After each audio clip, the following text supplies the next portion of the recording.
Have you ever found yourself standing in the middle of a room with absolutely no idea why you went in there? Or maybe you've run into a neighbor at the post office, someone you've known for years, and for a split second, their name completely vanishes from your mind. These moments can feel unsettling. They can be frustrating, a little embarrassing, and if we're being honest with ourselves, they can be scary. They plant a little seed of doubt, a worry that asks, is this just a normal part of getting older? Or is it the start of something more? If that thought has ever crossed your mind, I want you to know you are not alone. And I also want to be very direct with you about the title of this video. It promises a grocery store trick that a neuroscientist uses to keep their brain young. Now, this is not about some single magical trick that will instantly solve all your worries. The truth is, if anyone online promises you a one-step miracle cure for brain aging, you should be very, very skeptical. Instead, what I'm going to share with you today is something much more powerful. This trick is actually a gateway, a simple, everyday way to understand and apply a profound scientific principle that neuroscientists at top institutions are incredibly excited about. It's a principle that can fundamentally change how you think about your brain and the years ahead. It's about turning one of the most mundane weekly chores into a powerful workout for your mind. So if you're ready to move past the fear and learn a practical, science-backed strategy to build a more resilient, sharper brain for the long haul, then you are in exactly the right place. For decades, many of us were led to believe that the brain was a bit like a machine with a fixed number of parts. We thought that after adolescence, the structure was largely set, and from then on, it was a slow, inevitable decline. It's a disempowering story, one that can make us feel like we're just passengers on a ride we can't control. But here is the wonderful, hopeful truth that has revolutionized brain science over the past 20 years. Nothing could be further from the truth. The old idea that the brain is fixed is completely outdated.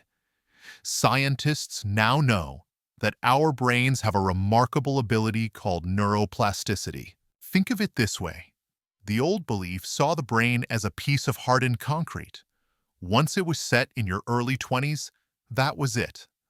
But the new understanding, the science of neuroplasticity, sees the brain as being more like clay, or a dense, intricate network of pathways in a forest. Every single day, with every thought you have, every conversation you engage in, and every new thing you experience, you are either reinforcing old pathways, making them deeper and wider, or you are forging new ones.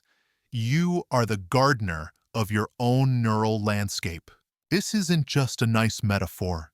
It's a biological reality.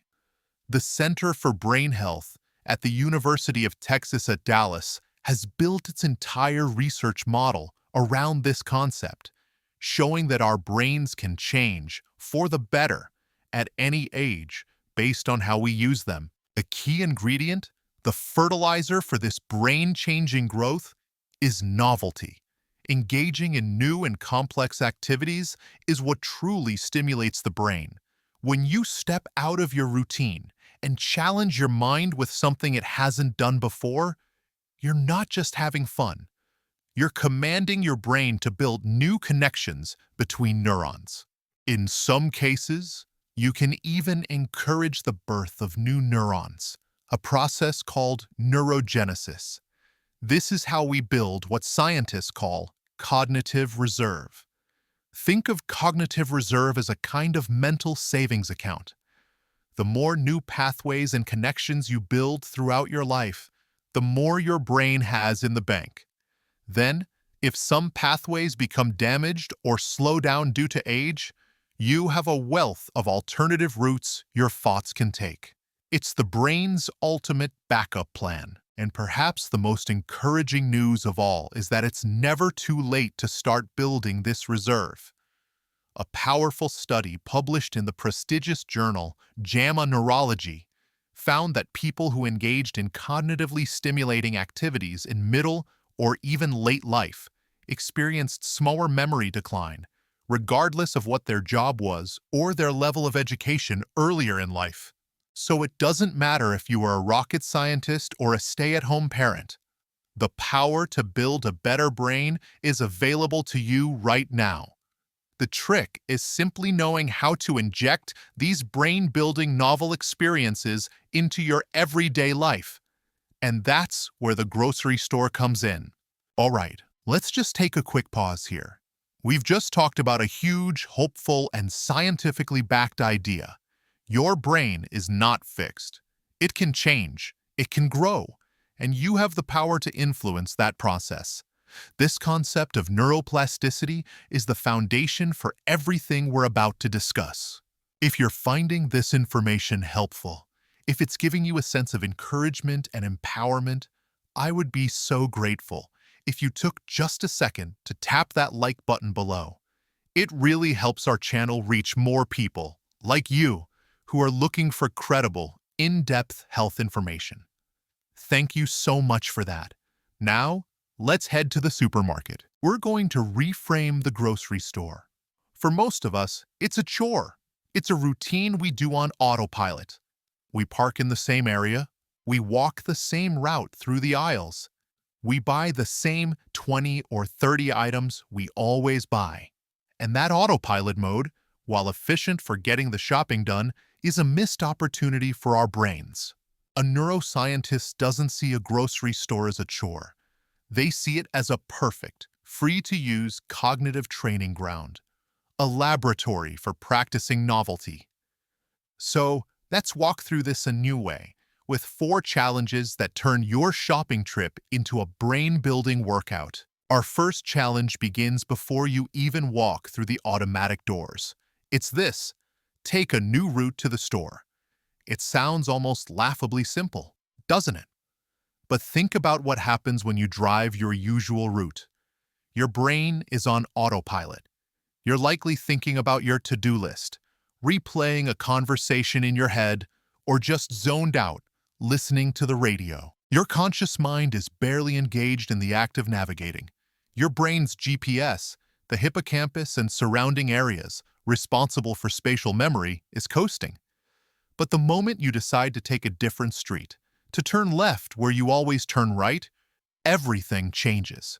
Your brain is forced to wake up. It has to pay attention to new landmarks, process new visual information, and actively make decisions at each intersection. It has to build a new mental map.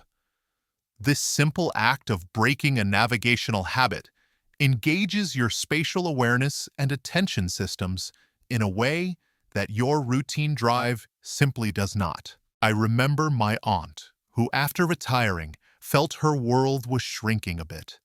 I suggested this to her, and at first she scoffed, but she tried it. She started exploring the back roads to her favorite shops. She told me something fascinating. She said it wasn't just about the drive anymore. She felt more present in her own town. She noticed a beautiful old oak tree she'd never seen, a small bakery tucked away on a side street. She didn't just challenge her brain's mapping skills. She re-engaged her sense of curiosity and discovery in her own backyard. That is the power of this first simple step. Your action step is clear. Next time you go to the store, or the library, or a friend's house, pull up a map beforehand and intentionally choose a different path. It might take you 5 extra minutes, but those 5 minutes are a direct investment in your cognitive reserve.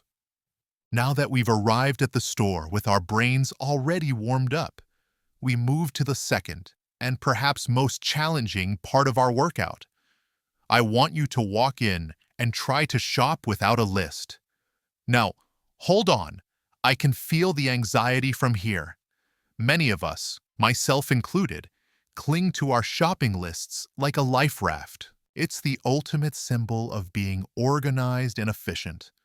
We've been taught that making a list is the responsible thing to do. And it is. It prevents us from forgetting the milk and coming home with a cart full of impulse buys. So let's be clear. I am not suggesting you do this every single time you shop, especially if you have a big, complicated list. But I am suggesting that you try it, maybe once a month, with a shorter list of just 5 to 7 items. Here's the science of why this is so powerful. When you use a list, you are outsourcing your memory to a piece of paper. You don't have to hold the items in your mind. You just have to read. But when you intentionally leave the list in the car, you are forcing your brain to use its working memory. Working memory is like the brain's mental countertop. It's where you hold and manipulate information temporarily to get a task done. It's what you use when you're calculating a tip, remembering a phone number just long enough to dial it, or trying to follow a new recipe. This type of memory is one of the first things to show signs of age-related decline. And just like a muscle, if you don't use it, you lose it. A friend's father, a very proud and sharp gentleman in his late 70s, decided to take on this challenge. He was convinced it would be easy. He needed bread, eggs, coffee, bananas, and dog food. 5 items. He got to the store, confidently strode in, and by the time he got to the dairy aisle, he could only remember 4 of the 5. He stood there for a full 2 minutes, mentally retracing his steps at home, trying to visualize his kitchen counter before he finally remembered the coffee. He told me later it was both a humbling and an incredibly motivating experience. It made him realize that he had been taking his memory for granted. By forcing himself to do this simple recall exercise, he was actively strengthening those working memory circuits. So your action step is this. Start small. Pick 5 things you need. Before you leave the house, don't just write them down. Create a mental picture. Visualize each item. Maybe create a little story connecting them. I'm going to pick up the eggs and use them to make French toast with the bread and the bananas, which I'll eat while I drink my coffee and feed the dog. This act of creating associations is a powerful memory technique in itself. It will feel hard at first, but that feeling of effort is the feeling of your brain getting stronger. And if you're worried you might forget something essential, it's okay. The point isn't perfect recall. The point is the mental effort. You can always leave the list in your pocket or purse as a backup for after you've tried your best. Okay, so we've taken a new route, and we've challenged our working memory by ditching the list. Now for the fun part, the exploration phase. Our third challenge is to intentionally explore a new aisle. Every one of us has those aisles we always skip. For me, it used to be the international foods aisle, or the one with all the fancy baking supplies. Your brain has learned there is nothing for me here, and it automatically guides your cart right past it. Today, your mission is to defy that programming. I want you to deliberately steer your cart down an aisle you haven't been down in months, or maybe even ever. What makes this simple act so effective for the brain? It's all about stimulating curiosity and new sensory input. When you walk down a familiar aisle, your brain is in a low-power mode. It sees the same boxes, the same colors, the same layout. It's predictable. But when you venture into the unknown territory of, say, the spice aisle, your brain is flooded with novelty. You see hundreds of little jars with unfamiliar names. Sumac, za'atar, star anise. You might pick one up, read the label, and wonder, what in the world do you use this for? That question, that spark of curiosity, is like a fire starter for learning. It opens up the brain to new information. This experience engages multiple senses. You're seeing new packaging, reading new words, perhaps smelling new aromas. This rich sensory experience helps to build more robust and complex neural pathways. It also triggers a small release of dopamine, the neurotransmitter associated with reward and motivation. When your brain encounters something new and interesting, it gets a little feel-good hit, which encourages you to seek out more new experiences in the future. It's the brain's way of rewarding its own growth. Think of it like being a tourist in your own grocery store. You aren't there just to acquire supplies. You're there to discover. My mother, who's a wonderful but very routine-oriented cook, took this to heart. She decided to explore the bulk bin section, which she had always found intimidating. She discovered red lentils for the first time. She had no idea what to do with them, but she was intrigued. She bought a small bag, went home, and looked up a recipe for a simple lentil soup. That one small act of exploration didn't just add a new food to her diet. It led to the learning of a new skill, a new recipe, and gave her a wonderful sense of accomplishment. Your action step is simple. On your next trip, identify your skipped aisle and make a point to spend at least 3 minutes there. You don't have to buy anything. Just look. Read labels. Engage your curiosity. Ask yourself questions. You are turning a mundane space into a museum of new information, and your brain will thank you for it. This brings us perfectly to our fourth and final challenge, which is the culmination of our entire grocery store workout. It's time to take our exploration and turn it into a complex cognitive task. The challenge is this: try a new, brain-healthy food. This step takes the novelty from the previous challenge and elevates it, because it doesn't end at the checkout counter. It requires planning, learning, and execution. I want you to pick up one vegetable, herb, spice, or healthy grain that you have never cooked with before. Maybe it's that butternut squash you've always been intimidated by, a bunch of fresh dill, or a bag of quinoa. Here's why this is such a high-level brain exercise. Buying the new food is just the first step. To use it, you have to go home and learn. You'll likely need to look up a recipe, which involves reading comprehension and sequencing. You have to understand the steps. Chop this, sauté that, add these spices, and cook for this amount of time. This is a complex executive function task. It requires you to hold a plan in your mind, execute steps in the correct order, and manage your time.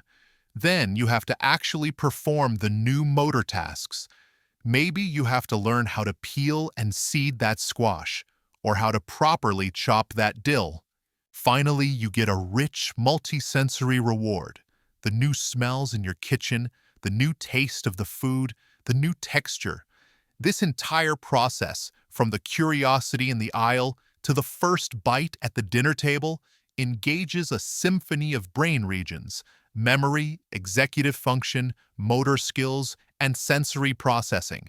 It is the epitome of a neuroplasticity-boosting activity. This is far more effective than just doing a crossword puzzle. While puzzles are good, they often exercise a very specific, narrow part of the brain. An activity like learning a new recipe is holistic. It's a full brain workout. It perfectly aligns with research from institutions like Duke University, which emphasizes that learning new skills is one of the most reliable ways to maintain cognitive function. So your action step is to be brave in the produce aisle. Pick one new thing. It doesn't have to be exotic or expensive. Maybe it's a leek instead of an onion, or parsley root instead of a parsnip. The goal is simply to break your culinary routine and force your brain to learn something new from start to finish. Now, you might be thinking, this grocery store mission is interesting, but I can't do that every single week. And you are absolutely right. The grocery store isn't the magic bullet. The grocery store is our training ground. The real trick is the underlying principle: intentionally injecting novelty and challenge into your life. The grocery store is just one perfect, accessible place to practice this skill. Once you understand the principle, you can apply it anywhere. You can broaden the concept and find your new aisle everywhere you look. For example, turn on the radio and listen to a station or genre of music you would normally never choose. Read a book on a topic you know nothing about. If you always read historical fiction, pick up a biography of a scientist. You can learn a new skill. Thanks to the internet, you can find free tutorials on almost anything, from how to knit to learning a few phrases in Italian, to understanding how to use a new app on your phone. Engage in social play. A study in the New England Journal of Medicine showed that activities that were both cognitively demanding and social, like playing board games or playing a musical instrument in a group, were highly protective for the brain. So invite your friends or grandkids over for a game of charades or a new card game. Volunteer in a new environment. If you've always worked with kids, try volunteering at an animal shelter. The goal is to consistently and intentionally step outside of your comfort zone and ask your brain to do something it didn't do yesterday. And I want to be very clear that this is not just a collection of nice ideas or lifestyle tips. This strategy of seeking novelty and cognitive enrichment is at the very heart of the recommendations being made by the world's most respected health organizations. The World Health Organization is sounding the alarm about the rising rates of dementia globally, and they have emphasized that focusing on modifiable risk factors is our best weapon. Furthermore, a landmark 2024 report from the Lancet Commission, one of the most prestigious medical journals in the world, stated that addressing a list of lifestyle risk factors could prevent or delay up to 45% of all dementia cases. 45%. That is a stunningly hopeful number. And a key part of that strategy is keeping the brain active and engaged throughout life, precisely through the kinds of activities we've been discussing. This isn't folk wisdom. This is mainstream, cutting-edge public health guidance. And a quick but important reminder, I am not a doctor, and this video is for informational purposes only. The advice shared here is based on publicly available research from respected institutions, but it is not a substitute for professional medical advice.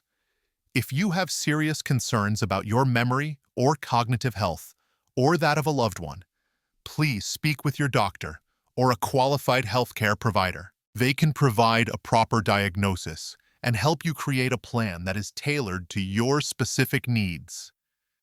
So let's bring it all home. We started this conversation by acknowledging a very real and common fear, the fear of losing our mental sharpness as we age. But I hope what you're taking away today is not a sense of fear, but a profound sense of power and control. Let's count the wins. You have won a new understanding of your brain. It is not a fixed, declining machine. It is a dynamic, living thing that you can help strengthen and grow.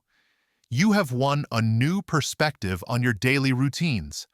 But chore like grocery shopping can be transformed into an opportunity, a workout, a small adventure for your mind. And you have won a practical toolkit, a series of simple, actionable challenges you can start using on your very next trip to the store. Remember the principle. Novelty and challenge are the food your brain needs to thrive. And please, remember that this is one powerful piece of a larger puzzle. The Lancet Commission's recommendations and all credible brain health advice emphasize a holistic approach. This cognitive enrichment works best when combined with physical exercise, a healthy diet like the Mediterranean or Mind diet, quality sleep, managing stress, and staying socially connected. It's all part of the same beautiful system. Now, I would love to hear from you. Which of these grocery store challenges seemed most interesting or perhaps most intimidating to you? Have you ever tried something like this before? Please share your thoughts and experiences in the comments section below. Your story might be the very thing that inspires someone else to take that first step. And finally, if you enjoyed this deep dive and found it valuable, please be sure to hit that subscribe button and ring that little notification bell. We create content like this every week, designed to give you the science-backed information you need to live a healthier, more empowered life. Thank you so much for spending this time with me today. Be well, stay curious, and I look forward to seeing you in the next video.